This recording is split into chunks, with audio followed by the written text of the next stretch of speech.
अगर आप भी चाहते हैं कि LSB प्रेजेंट ऑफिशियल के वीडियो सबसे पहले आप तक पहुंचे तो लाल बटन को दबाकर चैनल को सब्सक्राइब जरूर करें और साथ में बेल आइकन को दबाना ना भूलें। जमी बोलेगी गगन बोलेगा, जमी बोलेगी गगन बोलेगा, गली बोलेगी चमन बोलेगा। पूछोगे नियाज अहमद जी के बारे में तो ग्राम पंचायत राज पारू दक्षिणी का कण कण बोलेगा।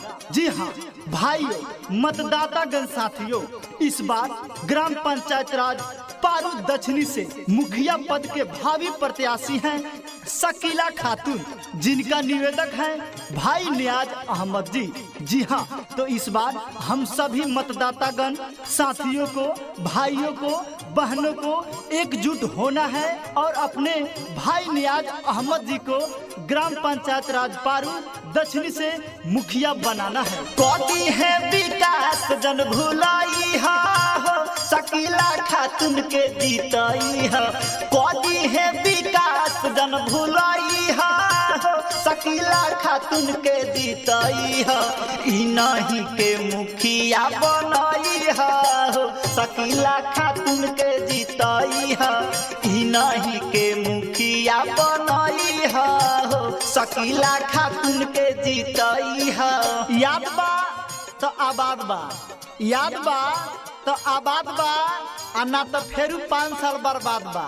तो ए चाचा, ए चाची, ए भैया, ए भौजी, रउआ लोगन से निहोरा बा, बिनती बा कि अब की बार अपना शकीला खातून के नियाज अहमद के ग्राम पंचायत राज पारू दक्षिणी से मुखिया पद पर जितावे के बा और अपना क्षेत्र के विकास करावे के बा। इंदारायावास मिली सभे जन जन के, एको नहीं घूस लागी सुना कवनो फंड के।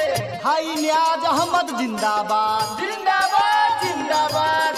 इंदारायावास मिली सभे जन जन के, एको नहीं घूस लागी सुना कवनो फंड के।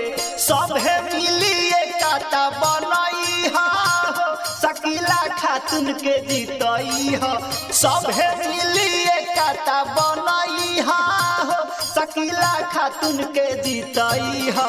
इन्हीं के मुखिया बनई हो, शकीला खातून के जीतई हो।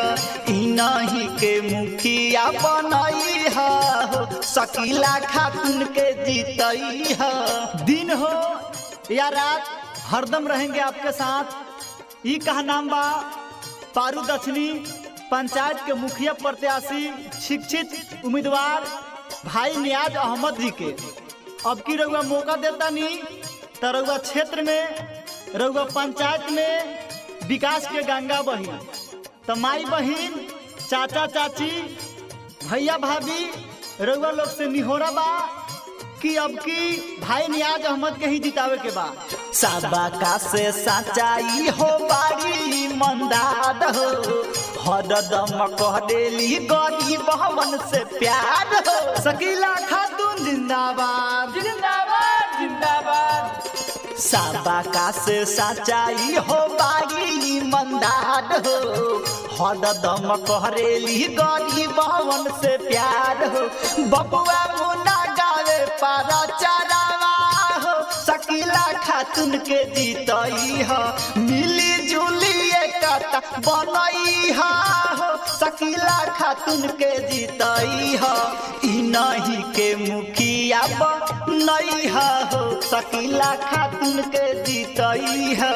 इन्हीं के मुखिया बनई हो, शकीला खातून के जीतई हो। हाई नियाज अहमद जिंदाबाद, जिंदाबाद, जिंदाबाद। शकीला खातून जिंदाबाद, जिंदाबाद, जिंदाबाद। पारू दक्षिणी क्षेत्र की जनता जिंदाबाद, जिंदाबाद।